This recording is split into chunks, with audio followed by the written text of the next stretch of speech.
Did Catherine, Princess of Wales, actually make a racist remark regarding unborn Archie's skin color? Or is Meghan Markle insanely forever jealous and consumed with so much hateful envy that she will accuse Princess Catherine of anything to smear and brand the nemesis as a bigot and race baiter? I call it completely libelous of Catherine. Let's expose Meghan, Harry, and Omid's jealousy and lies. Hello everyone. Welcome back to the King YouTube channel. You know, at this point, folks, I wouldn't even blame Prince William if he went Will Smith crazy and shouted out to everybody, "Keep my wife's name out of your effing mouth." Look, I'll be the first to admit I don't know Catherine personally, but even so, I think I am a pretty good judge of character. And she does not strike me as the type of person who would ever utter a comment that could be misunderstood or twisted as obnoxious or malicious. After all, Catherine is somebody who advocates for early childhood learning and interaction. She's somebody who cares a lot about the youngest members of our society. And when it comes to her own family, she is an amazing mother. Actually, both William and Catherine are very hands-on parents. And Princess Catherine ever saying anything to hurt or marginalize any innocent baby, born or unborn, doesn't make sense to me. In fact, she prioritizes babies and toddlers and children in her work and within her own family as well. Whenever Catherine's royal work brings her face-to-face with babies or toddlers, she openly admits to having baby fever. Even Prince William has joked about not giving Catherine any more ideas to have a fourth Wales baby. Maternal goodness and love and honesty just oozes out of her. I mean, she loves being around children.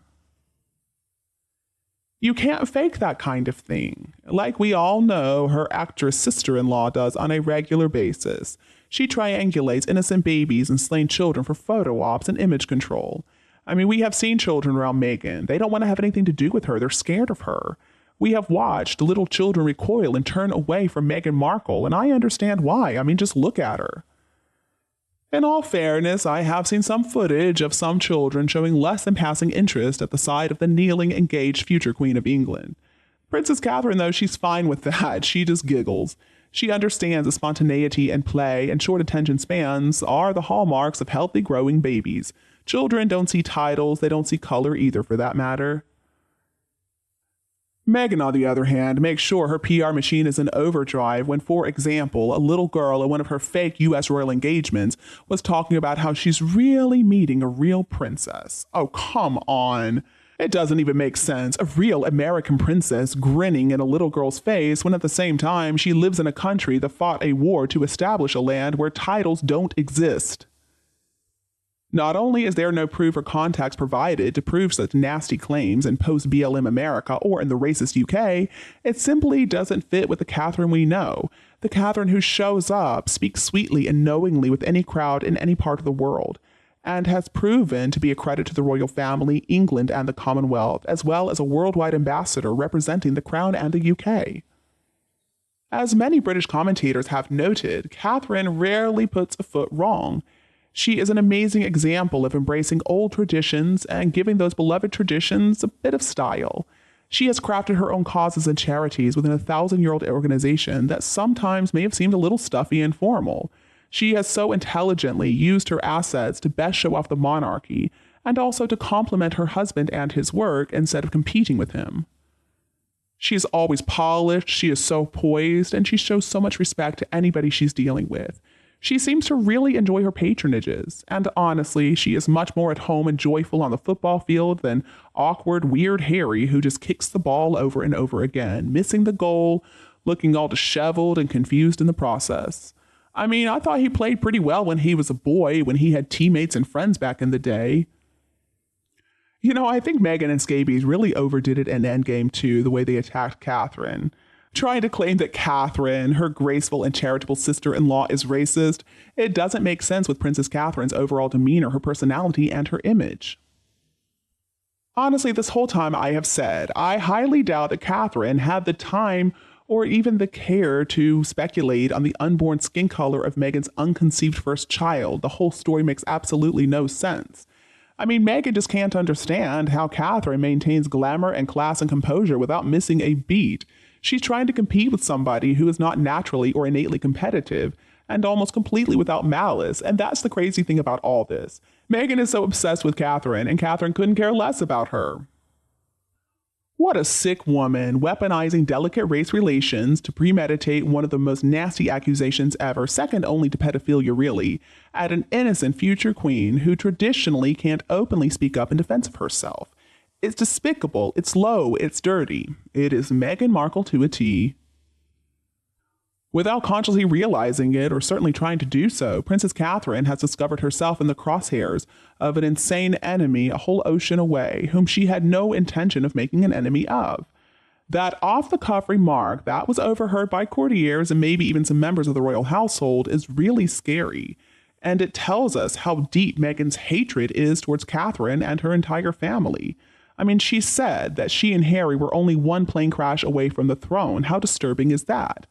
Of course, Meghan probably further comforts herself by thinking, and it will just be a commercial plane, so what's the big deal? The Wales family aren't good enough to exclusively fly private like me and Harry do. Well, probably one reason, though, that she and Harry always have to fly private is because they've got so many drugs on them they could never make it through security. Meghan cannot understand why it's so easy for Catherine to gracefully embody and balance so many multiple roles as stateswoman, wife, mother, daughter, sister, and beloved daughter-in-law too. See, a narcissist like Meghan can only understand a person as one-dimensional and flat because that's what she is. She doesn't have empathy, she doesn't have compassion, she has no other character traits that most people have. I mean, most people don't have to pretend to be good people, we just are. But Meghan's always got to be on, she always has to be acting, she has to be mimicking her responses and actions because to her, nothing comes naturally. She's a malignant narcissist. She only understands her worth and stature through how she perceives other people see her.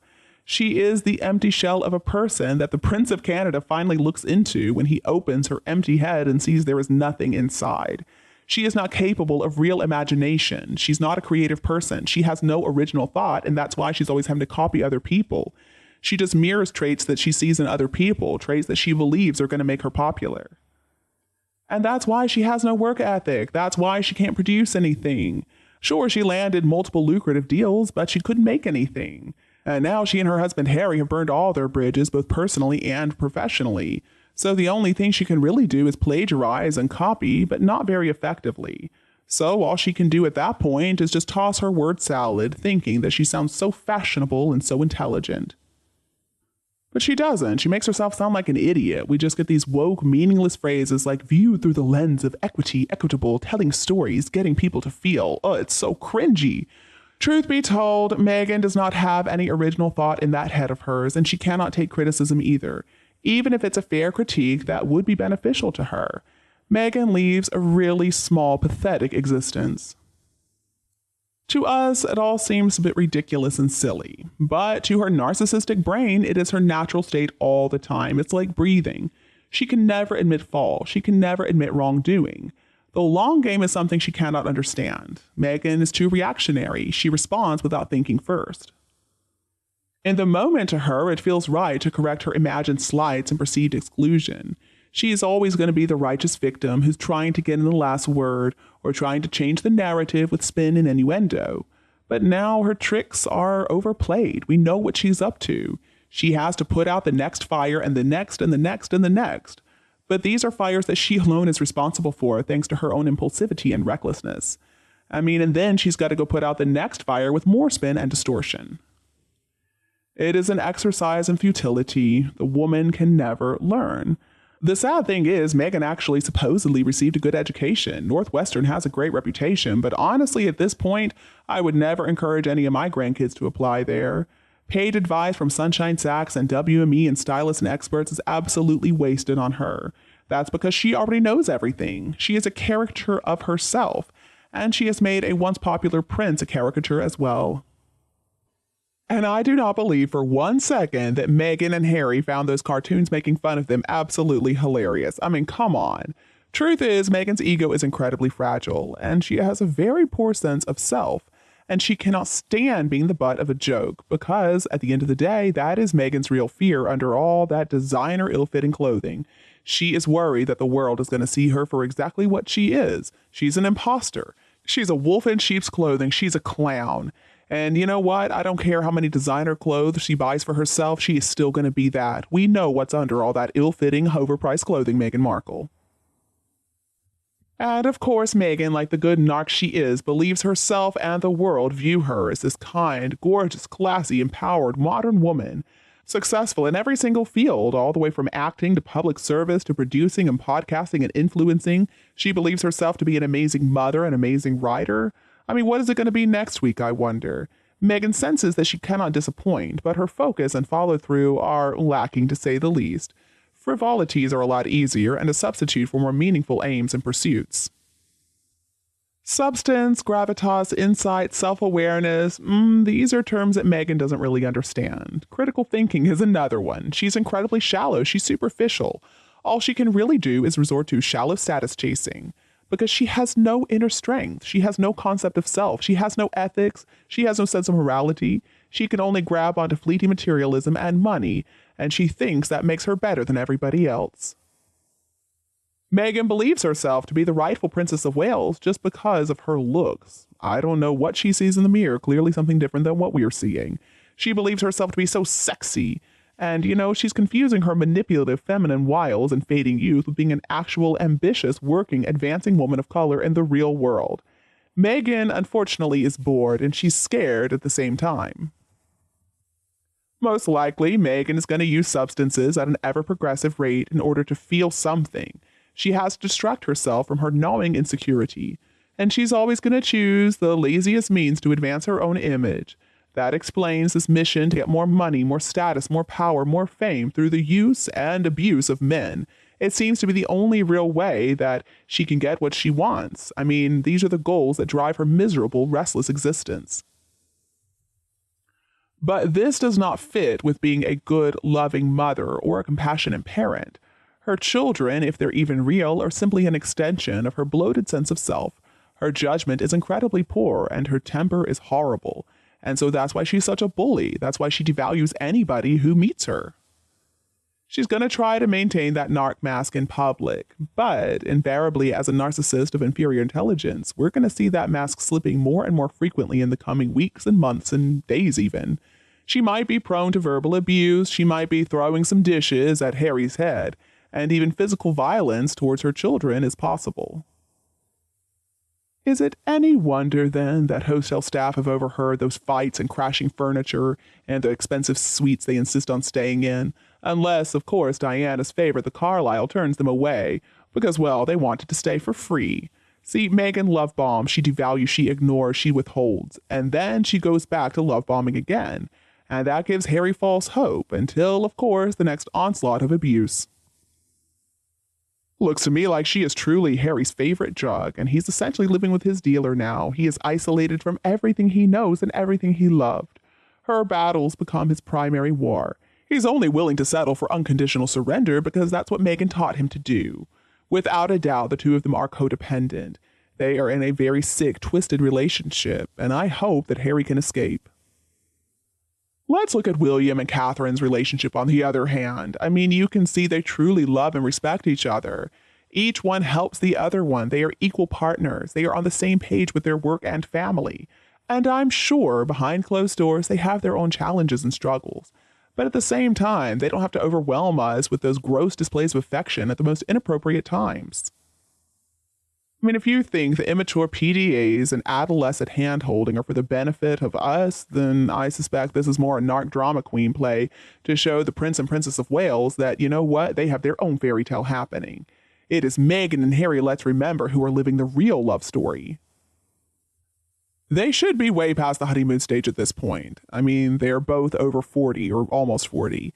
But Meghan insists on this inappropriate, in-your-face cosplay of hormonal, immature teenagers. Meghan, honey, you're not a teenager, and you don't look like one either. But the monogamy that Meghan is so obsessed with idyllically portraying is really just a smokescreen for infidelity, and also Meghan always trying to trade up on her lifestyle, her status, and career through using a man. And when Meghan encounters a woman of substance, oh, she can't stand that. She either views them as useful to her machinations or competition. Princess Catherine is competition, and she has fallen prey to the sociopath next door in Kensington Palace. If somebody like Meghan could get away with it without facing legal repercussions, I mean, who knows what kind of insanity she could cook up for her enemy. She's trying to goad Catherine into reacting, and you know what? Catherine has thwarted her at every attempt.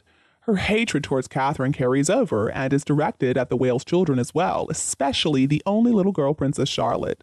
She bullied her, she teased her, and she taunted her at her taxpayer-funded spectacle of a wedding. It was disgusting. Because you see, Meghan cannot stand the fact that little Charlotte is already more powerful in the royal family than Meghan will ever be. I mean, what kind of petty grown woman makes a rival out of a little girl? Meghan said horrible stuff to little Charlotte about her weight and about her appearance. What is wrong with her? You see, children are just extensions of her sworn enemies, and the Wales children are wisely kept far away from Meghan Markle. As long as Harry stays with her, or as long as he is under Meghan's or his drugs' influence, Harry should never be allowed access to the Wales children either. There is footage out there of Harry in the U.S. abruptly and inexplicably shoving and manhandling underprivileged elementary school kids. One, a little girl, not unlike Princess Charlotte herself. It is clear that Meghan and Harry do one thing consistently, and they do that one thing without fail. They truly do bring out the worst in each other. So really, what are the chances that Catherine ever said anything inappropriate about Archie's skin color? Come on, is it at all possible? I mean, technically anything is possible. Technically, an asteroid could hit the Earth this evening and take out 3/4 of the globe. But does it mean that it's likely to happen? Absolutely not. We need to talk about what is realistic, what is likely. Are we supposed to believe that this faithful, loyal woman like Catherine said something so ignorant, said something so racist about a baby who hadn't even been born yet? So what, is Princess Catherine a secret racist with unconscious bias, and she just let it out with Meghan and Harry's kid? Of course, you have to come to your own conclusion in this situation, and I know I certainly have. I don't believe it for a second. Catherine is a good woman through and through. She's loving, she's kind, she's empathetic. I don't believe she said anything about Prince Archie before he was born, especially not anything about his skin color. And the truth is, we should have no hope that Meghan is ever going to change. Narcissistic personality disorder is incurable, and lack of accountability and empathy, humility, and narcissistic traits of entitlement and self-gratification are certainly the hallmarks of a narcissist. And for a narcissist addict, it's basically double. So the odds of Meghan even recognizing her problem are slim to none. She doesn't see herself as having a problem. It's all of us. Anybody who disagrees with her, anybody who criticizes her, that's the person who has the problem. It's never going to be her. And so she decides she'll pull the race card because that's the easiest thing to do. When anybody says anything against her, we must be racist. That's why we said it. Or maybe we're misogynist. See, Meghan is never going to take accountability. The best thing for the royal family to do is cut her and Harry off completely. And you, what do you think about this couple? Please tell me your opinion below in the comments. Don't be afraid to like and share this video with anybody else who would also enjoy it anytime you want. And don't be afraid to click the subscribe button to get more updates in the future. Thank you so much for tuning in. Have a lovely weekend, and we'll be back to see you all tomorrow.